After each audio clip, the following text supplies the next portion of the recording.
Hi, I thought I'd do a video about the part of the country I live in, which is Dorset.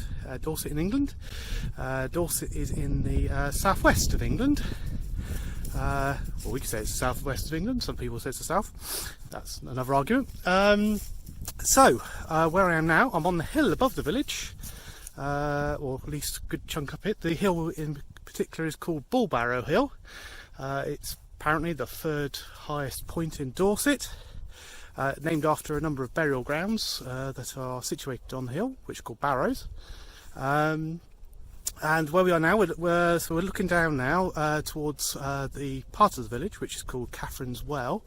Catherine's Well is where I live, which is a more modern part of the village. It was has been built since 1940, largely as council housing, which is probably social housing in other parts of the world, although it's not all council housing. There was rights to buy, and lots of people have bought the houses.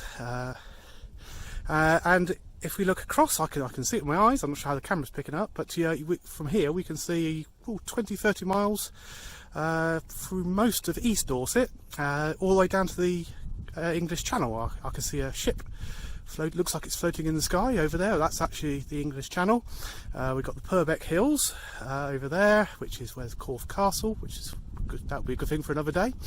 And that scans across the fields here. But the actual historical part of the village, which is why I thought I'd make a video, is actually the bit that makes it Milton Abbas, which is hidden down there behind those trees. But before we get there, there's some preliminary stuff to talk about, which is why we're going to walk up this hill a bit and into the woods, and then there's something to see in those woods.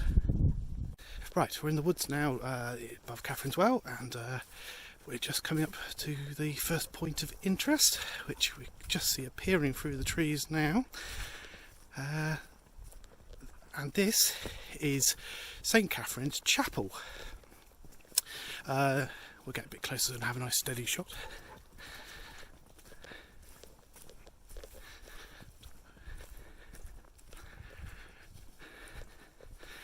So, St Catherine's Chapel, it's not actively used as a place of worship anymore. However, I believe it's still consecrated. People do still get married here on occasion. But it's the actual reason for this being here that's of the most interest. Let's have a look around the other side.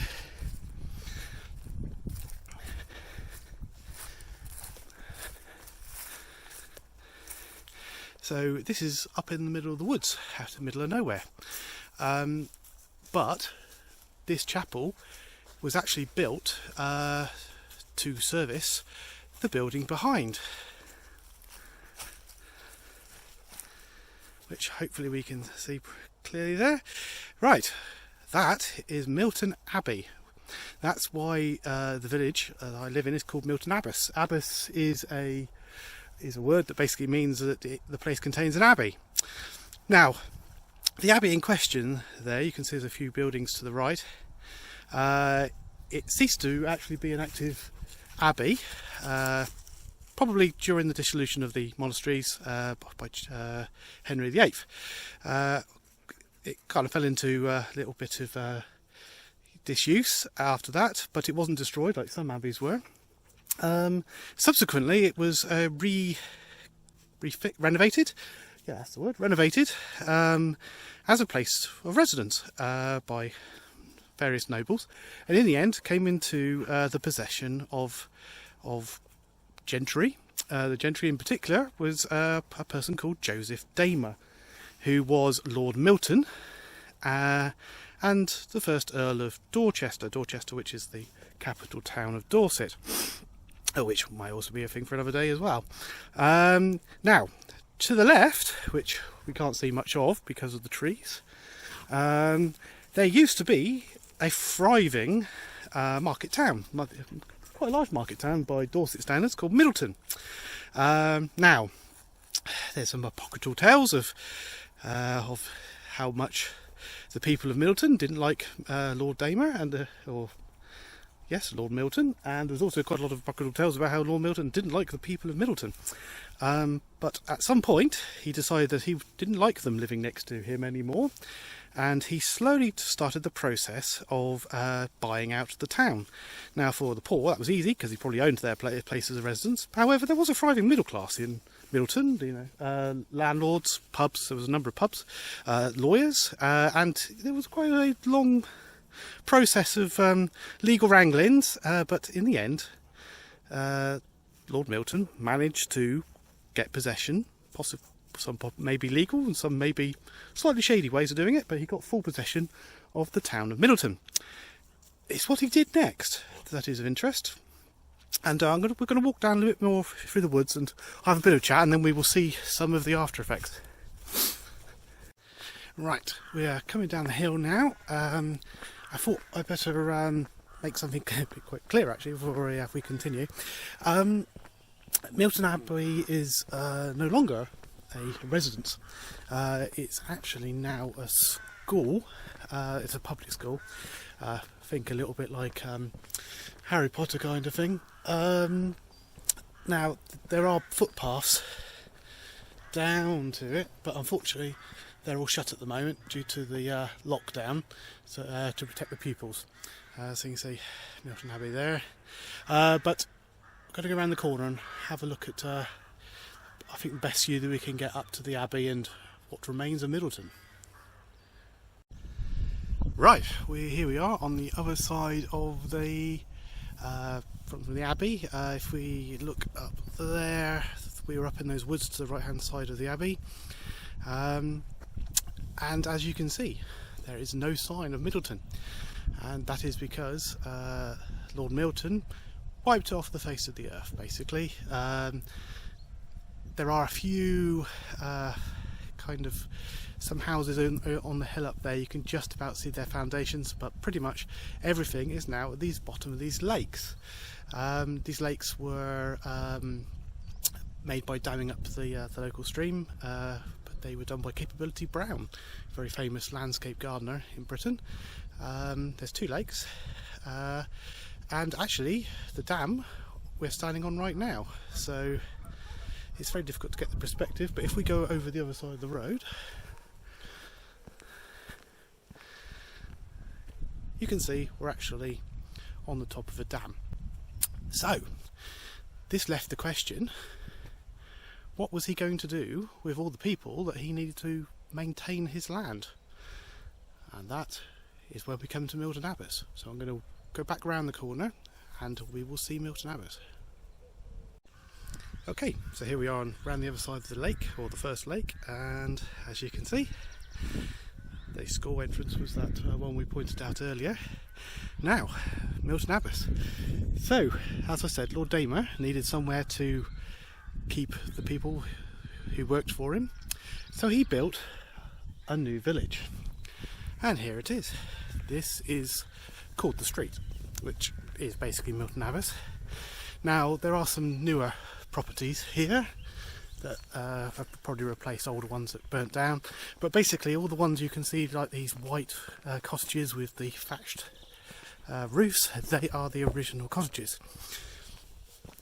As you can see, he very cleverly, or Capability Brown did, or his architect, cleverly hid his workers in this valley. So if we look round again, you can see that Abbey's over there roughly. No way for him to see his oiky toiky workers. They were all in this valley, up this hill. Just wait for this car to go past.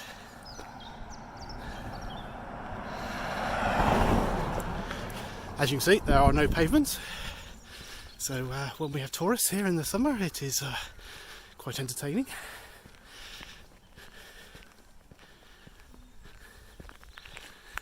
So as you can see, most of these houses now, they have extensions on the back because they're completely impractical to live in without that. These houses, yeah, they could look rather nice, and they cost about £500,000 each to buy. However, what should be noted about them was when they were first built, these were to house at least 2 families, and families could have been quite large in those days. So it might look rather spacious, but at least 2 families, and I've heard talk of 3 to 4 families sometimes living in these properties.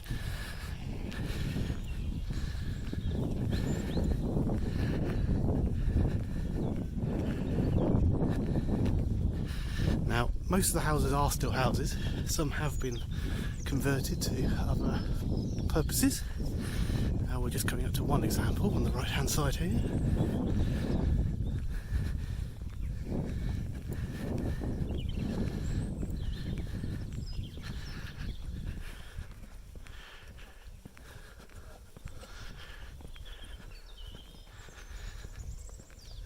So this one here, quite recently, about a year and a half ago or so, was converted into a tea rooms. But as you can see, shut at the moment due to lockdown. I don't think they're even doing takeaway. Quite often these houses are being renovated. You can see actually there they're having to redo the render. And because these are listed, these are all listed, at least grade 2, probably grade 1 listed buildings. They have to be repaired in a completely historically accurate way. It can cost a lot of money, and you can see there they're obviously doing some work there to build an extension and to terrace, because they're quite steep, the gardens behind.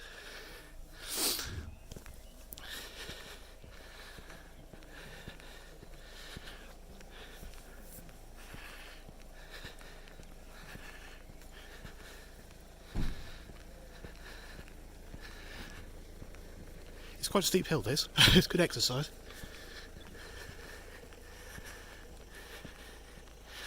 So the next 2 things of interest are opposite each other, just coming up here.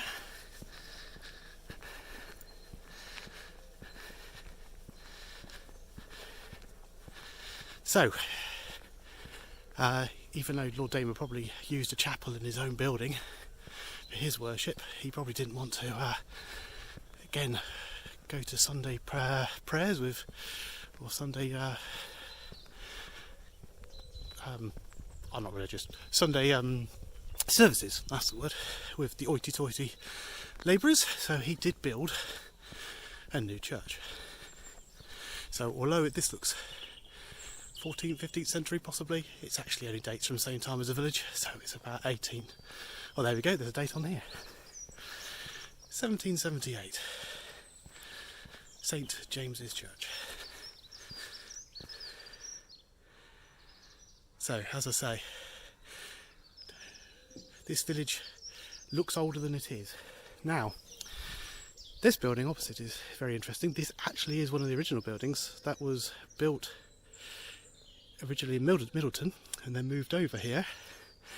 This is an almshouse. It also acts as the reading room now, and often where we go to vote for our elections.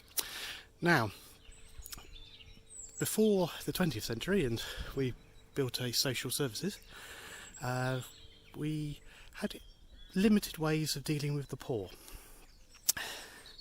So the 2 ways were, we'd have workhouses, which you might know from Dickens, basically sending people into place to work themselves to death.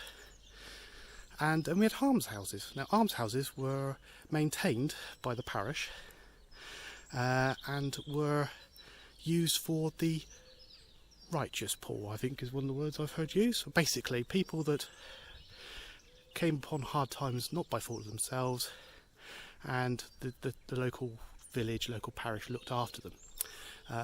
Normally, these were people like widows, so their husband had died, probably an agriculture accident around here, and the parish would then look after them. So they then lived in these almshouses. Now I'll continue up the hill. There's a couple more other places of interest.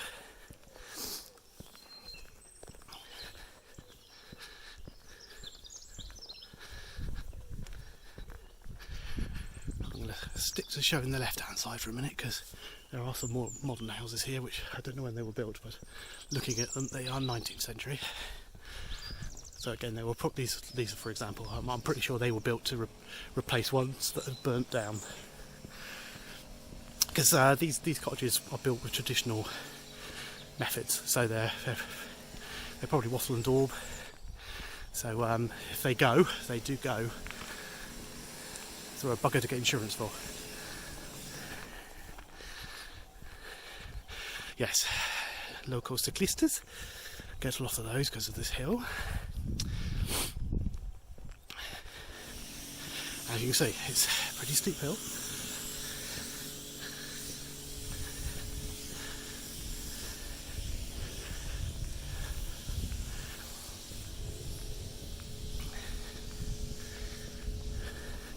So there's the other side. You can see it's also the other side of the valley, and you can see the trees that shield this village off from the surrounding area. Now, again, another conversion of one of the original houses. This is the local post office.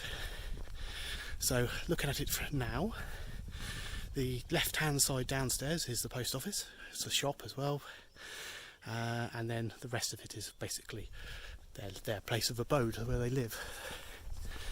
Carrying up the hill. See another one here being worked on. They've been working on this for months. I say, because they have to follow traditional building methods, they aren't quick and easy to do. Another reason why some people, they cost so much to build them, buy them I should say. Right, you can see that's another old chapel, 1896. That probably implies it's a Methodist, but I think it's now a house. Right, now this is the local pub. Now you would think this was here at the same time as the rest of the village. Definitely not. One thing Lord Damon made sure was that they didn't have a pub. This is a very late extra. I don't know if it was originally built as a pub or whether it's been converted into a pub later on, but early on there was no pub in this village. It was definitely a dry village. So here's one more thing to look at. Let's get over the road.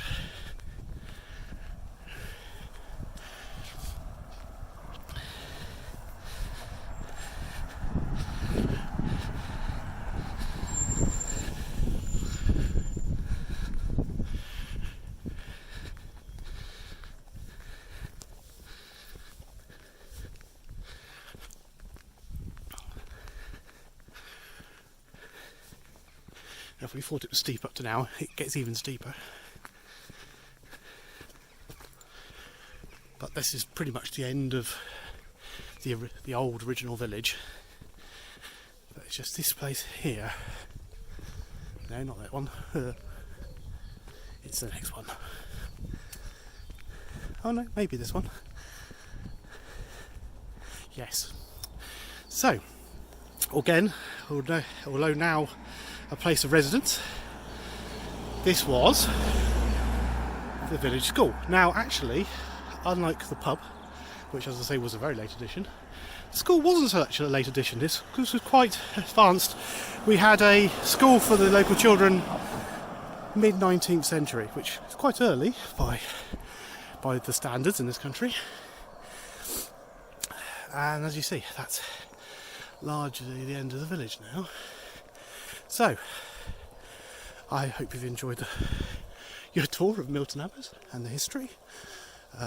Not as old as it may seem. If we just come out onto the road a second, so try not to get run over. So we can see now that we're still walking up the valley and the trees lining at the top. Now if you look up there now, that's where Catherine's Well is. That's where I live, just the other side of those trees.